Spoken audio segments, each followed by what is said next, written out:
Hello, everybody, and welcome to this episode of Soup's On. We are in the spring, and we're coming to the end of the year here. We got a lot to talk about today, so we'll jump right into it. I'm here with Superintendent of Schools, Dr. Gooden. How are you today? How you doing, Andrew? I'm doing fantastic. How's life treating you? It's great. I heard you recently had a life event. I did. I recently got married. Well, congratulations. Thank you. Thank you Good very job. much. So back to school. Okay, back to school. Now that I'm back from Okay, yes. a honeymoon, we'll go Yes, back to yes. school. We're coming to the end of the year. A lot of exciting things are going on. Always a busy time. Lots of stuff. We have Art Fest, Impact Awards, Senior Athlete Banquet. Can you talk a little bit? I mean, I know you go to most of these. So how is it as a superintendent and these coming to an end? How is it to see all of this stuff come to fruition? Well, the one thing about the school year is it's definitely cyclical. You see you see these activities. So for me and the administration, we see it every year, but what we have to remember is that the students that are participating, this is the first time for them, so it's all new. They're all excited. And so we really try to build on that and make sure that they have an experience that is, going to be memorable for them. And so we have several events that would fall into that category, I believe. One being, our Senior Impact Awards. That's an opportunity for seniors to identify or recognize a Springford employee who has had a significant impact on our life. And I believe this year we have around 165 staff members being recognized. So that's a big event and a nice dinner, and gives an opportunity for the kids to come out and recognize those teachers and or the staff members. It doesn't have to be a teacher, it could be any employee of the district. And that's a great event, so that's something I think the seniors look forward to. Obviously our senior athletic banquet is a big deal, and our academic awards banquet is another big event. So we have those opportunities. One of the things that we've seen grow over the last few years, though, is our Senior Decision Day. So much so, in fact, that having a facility contain it is becoming an issue.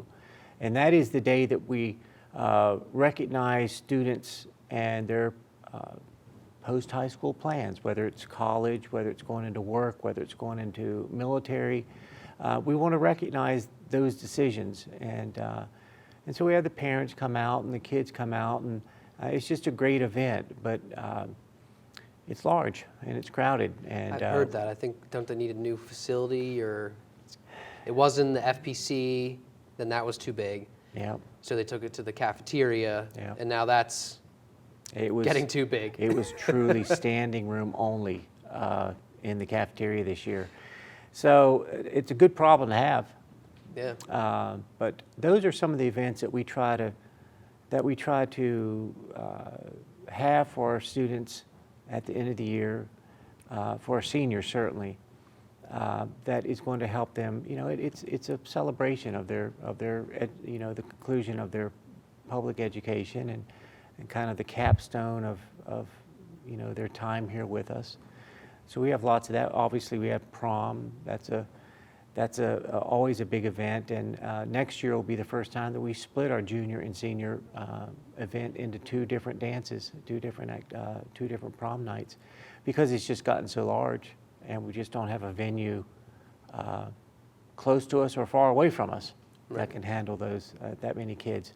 And I'm going to plug something here. Okay. So RCTV this year went out to the prom. Yeah. And we did a red carpet show. You did. So get on that. You guys got to watch that. It was an exciting time.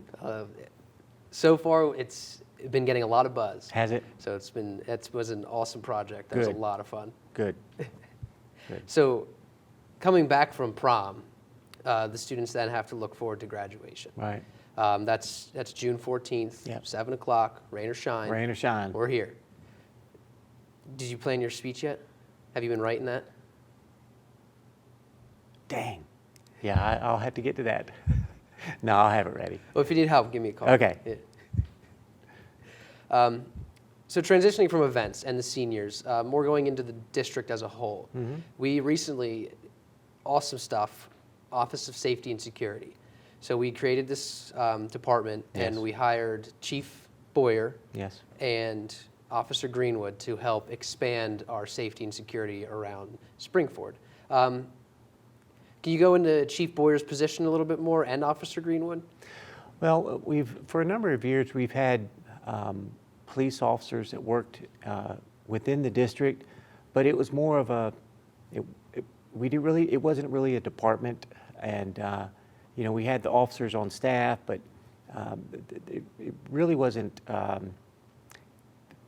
I guess they probably did more security stuff in line with that, but we really envisioned having a police department that was recognizable and that really took on the responsibility of overall emergency preparedness, safety, security, also building those strong connections to the municipalities that work with us, their police departments, either Upper Providence or Limerick or Royersford or Spring City.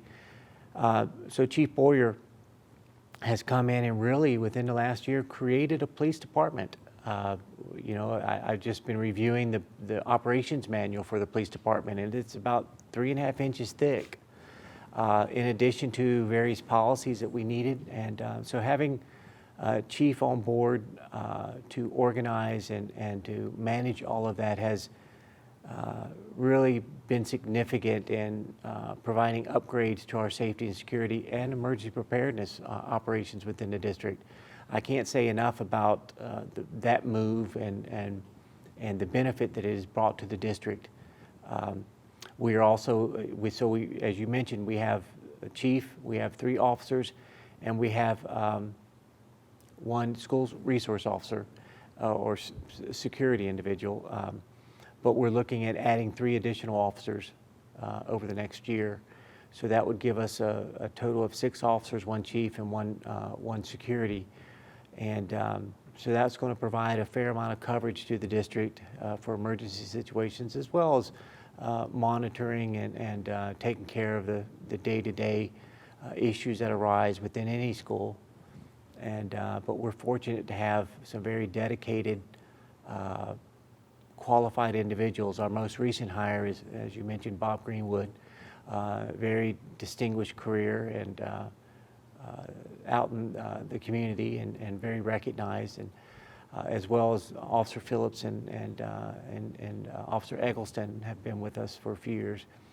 But so we've really made some nice headway in that area, because in schools, safety and security has become a focus, a very prominent focus of what we do. And having their skill level and expertise to bear on the decisions we have to make to keep our students safe has been very beneficial and been a good move for us. That's good. And I'll tell you what, I've been seeing Bob Greenwood out in the community. I saw him a couple times on the 8th grade center when the kids are coming in the morning.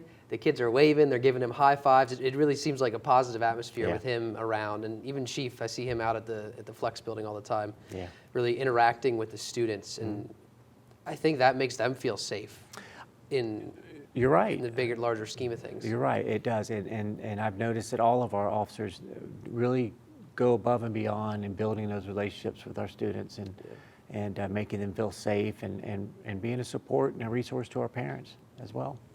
And resources, safe to say something, that's a new initiative that statewide, I think, has been released. How can students and staff utilize this within the district? Well, fortunately, here in the district, we have had a similar tool in our RAM Watch. For a number of years, about 7 years, we've been operating that. And really, what it is students can anonymously report either themselves or things that are going on, if there's bullying issues or they're concerned about one of their peers with drug abuse or hurting themselves, or so there's the wide variety of things that actually get reported. So I guess the state decided to roll out their own program, and they called it Safe to Say, and it kind of works through the same idea, anonymous reporting, but the difference is there's a clearinghouse at the state Attorney General's office, and it kind of filters through there first, and it gets kicked back to us to dispose of and investigate and dispose of and see what we need to do it. So we've gotten a variety of different tips and through that system that have supported our students and helped them either be safe or help somebody else in crisis. Awesome. So another long-term project that the district has recently had has been the expansion. And in the midst of all this expansion and going through the board and the bids, we got a new I'm going to mess this up, Director of Planning, Operations, and Facilities, the DPOF for short. Yeah, we can call him DPOF. DPOF? He'll like that, yeah. He also has a distinction, we call it because he has the longest title in the district. Yeah, I can't Lucky even. guy. I can't even remember all that's in his title. I just call him our facilities guy. So or as you said, DPOF. I like that. We might have to put that on his door. All right. Yeah. We'll get right on that. So he recently came in about a year ago. I think it was a year in May. He had started. Yep. Right into all this. Yep. So why don't we go have a conversation with him in the construction site? That'd be great. I think DPOF would like that. All right. So when we come back in this episode of Soup's On, we're going to have a first-hand interview with Robert Hunter, our Director of Planning, Facilities, and Operations. Well, I see that we're standing here in our new addition with our Director of Planning, Operations, and Facilities, affectionately known as our DPOF, Mr. Robert Hunter. We've had him here with us for a year, and we're standing in here in a open space that we're in the middle of construction. What's happening here? Well, you're now looking at the physical education edition. We're under shell right now, and finishes are getting applied, as you can see, getting some block primer on the wall. And before long, we'll be turning this over to Springford students. Wow. So how big is this facility? It looks like a fair amount of square feet. If I'm not mistaken, this is about 14,000 square feet for this space right here we're in. Well, that should help us and not be an issue with projected growth anytime in the near future. Well, hey, I wish I had a facility like this when I was in high school. Yeah, it's going to be a nice facility, no doubt. Now, this isn't the only part of the project. We did some other parts as well? No, absolutely. This is one of 3 additions that are going on into the Springford High School. The addition is the corridor addition in the front that's going to help ease student flow traffic through the hallways, as well as the performing arts addition. There was a need for additional space for the performing arts individuals with our school. They give them more stage access, storage to be able to build and design stage props, as well as the music choral room, a new area for our musical department. Okay. Now, we've been doing this project for a few months. Yeah, actually, this project, when I started with the district back on May 15th, we just got into gear and it kicked off. It was June 17th when the project actually started. Okay. Okay. Now, when are we projecting to finish this up? We are on schedule for a July 24th substantial completion date. Okay. So everything should tie in right around the end of July with an opening for the new school year. Okay. So when you say substantially completed, that excludes like punch list items and things like that? Yeah, the majority of the construction and it's the final inspections, the walkthrough, and punch list little odds and ends that may need to get touched up along that way. Okay. All right. Very good. Now, are we using our own employees, or who's working on the project? No, this is we have a contractor and 5 subcontractors that are building the school. We are using my office, myself, and our maintenance supervisor Barry Ziegler are supporting with the project management for the ownership. And right now we're just about at a point where we could say we're at about 80%. 78 to 80% complete overall on all 3 projects. Okay. So we're coming right along. It's crunch time. Very good. Now, over the year, has there a lot of times when you're doing renovations or construction projects, it causes significant disruption. How has that been this year for us? Well, it's we've had some disruption, minimal at most, because we're trying to prevent it as much as possible.